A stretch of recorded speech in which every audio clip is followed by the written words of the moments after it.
It's early in the morning, the cleaners are still on board, and we're about to have a look around on the Cranchi Luxury Tender, the A46. This is an IPS boat, IPS 650s, 480 horsepower each, 35 knots top speed.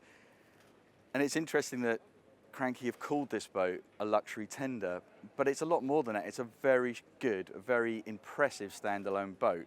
We'll show you around. You can see exactly what we mean, but while we're here on the aft deck, it's worth just taking in these drop-down balconies. So these are hydraulic fold-down balconies here, and what they're doing is giving you an extra metre of deck to each side. That's a real neat trick. Not only that, it's very easy to operate. I'll just come back here. There's a control panel here, up, down, no problem at all. And I really like these inbuilt stainless steel rails. So we've looked at one of the main features of this A46, but there's a lot to like on board this boat. I would go as far as to say it's one of the best finished Cranchis I've ever been on, whether you're looking at it from the point of view of it being a super yacht tender or a standalone boat. Like I say, a lot to be impressed by. Let's just take this sort of dinette lounge area here on the aft deck. These backrests will fold aft, which meaning passengers and guests can look forward while the boat's underway or stay in this dining position. If we just look round here, the other side, the sun pad can be extended. It will be huge with those backrests back into a forward position. Solid teak table here. And look at the size of the struts on these stainless steel struts underneath.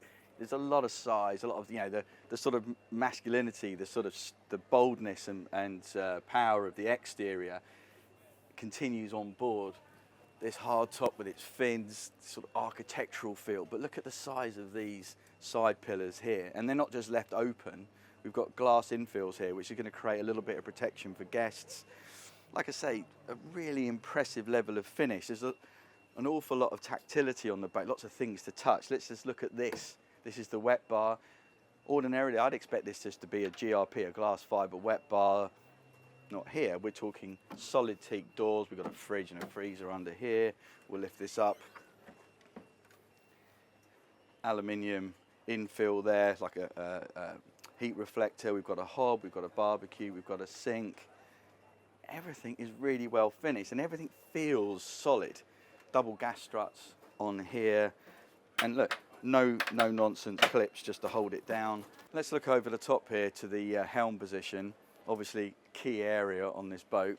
You've got these three fantastic seats running across the helm position. These are 3 bolster seats. So if you're running this as a crewed yacht, you've got at least 3 crew can sit here, guests at the back. If you're running this as your own boat, and I really think this is a great owner boat, be it a weekender or a day cruiser, you can have the 3 of you sat up here. I'm just going to step up here past this fun control pod.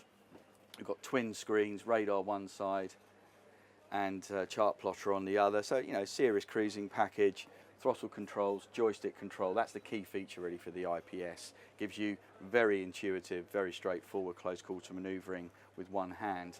Now, IPS power boat, as I say, these are IPS 650s, 480 horsepower each. I'm reliably informed that you'll hit about 35 knots, but I also noticed that at about 20 knots, which is a very sedate speed for a 35 knot boat, she's burning around 100 litres an hour. That's pretty good. It's going to give you some serious range. So, helm position, very impressed. It's got that dark graphite carbon fibre feel. There's actually a lot of carbon fibre on this boat. And we'll move forward now to the foredeck and just finish up the on-deck review. So as I say, moving forward, we've got the awning overhead here to create some shade for guests. Not a lot of shade around today, it has to be said. Carbon fibre poles, but we've got another sun pad here. We've got seating forward. Below here, this is the headroom for the cabin below. This is technically a 4-berth boat, and we'll show you the interior in a second. But look at the detail going on it. Very tactile boat. There's lots of stuff you want to touch and feel. It does feel very much the luxury boat. As I say, whether or not you want to use it as a tender or see it as a tender, entirely up to you.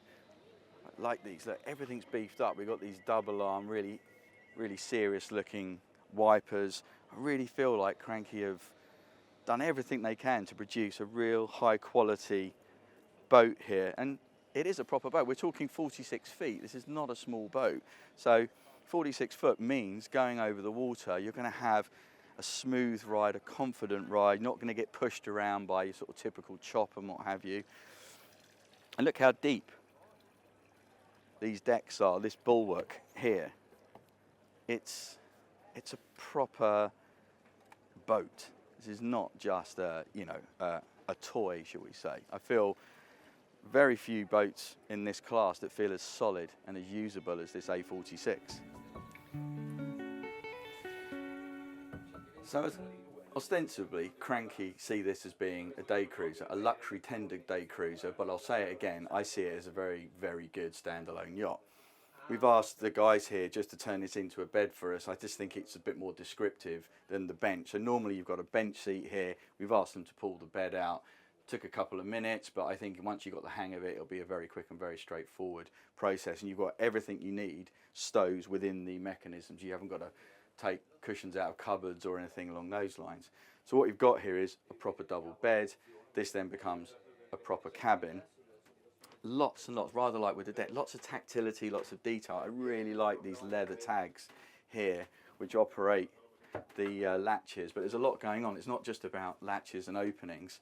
We've got a full height hanging locker there, fully lined with inset drawers. We've got these neat little Italian portholes here. Ventilation's hugely important on a boat of this size. And if I come around here, a little bit tight in here, equally important, we have a fridge freezer here. So we had ice makers and fridge freezers and freezers up on the deck, and you've also got more cold storage down below, and you can't have enough cold storage. This little leather strap here is a neat little thing because it's actually a TV. If we come round and have a look here, we've got a television that pulls out and then it will angle out. So a lot of thought and a lot of detail going on, but it doesn't stop here. This is not just about the main cabin that we're stood in now. This is a 2-cabin boat. The IPS engines push right to the aft and that creates space for this. What we have here is a bona fide separate cabin, twin berths on each side, limited storage, but this section here pulls out, infill cushions in this cupboard here, another double berth. So this is a great kids cabin without question, could be used as a crew cabin certainly, but with that pull out you could have 2 couples sharing a night on board quite easily. So it feels really cool in here. It does have air conditioning, but importantly big opening ports, you can't see to each side, windows to each side, so it's a bright cabin. It doesn't feel like you're kind of shut away in the bowels of the boat. So proper cabin. So the final piece to this interior design layout is the toilet and shower compartment. Now, whether you're using this boat as a weekender, as a day boat, as a luxury tender, you want a good toilet and shower compartment, and you've got a proper separate shower there. So if you've been in the water, if you want to get changed, if you're just hot and bothered, you can have a stand-up shower, and it's a good size. So what do we think about this Cranchi A46 Luxury Tender? It was launched last year. It was actually launched at this show last year and we missed it. I can only apologise, but I've been really impressed by it a year on. The only question is whether that luxury tender element needs to go into the name. Will it put buyers off? Because this is a very good standalone boat, as I may have said a few times. It's a weekender, it's a day cruiser, it's a sports boat, will hit 35 knots. But the luxury part is correct. This is, as I said, one of the best finished Cranchis I've been on board. You can see the amount of effort this Italian builder's put into the boat. It's loaded with detail.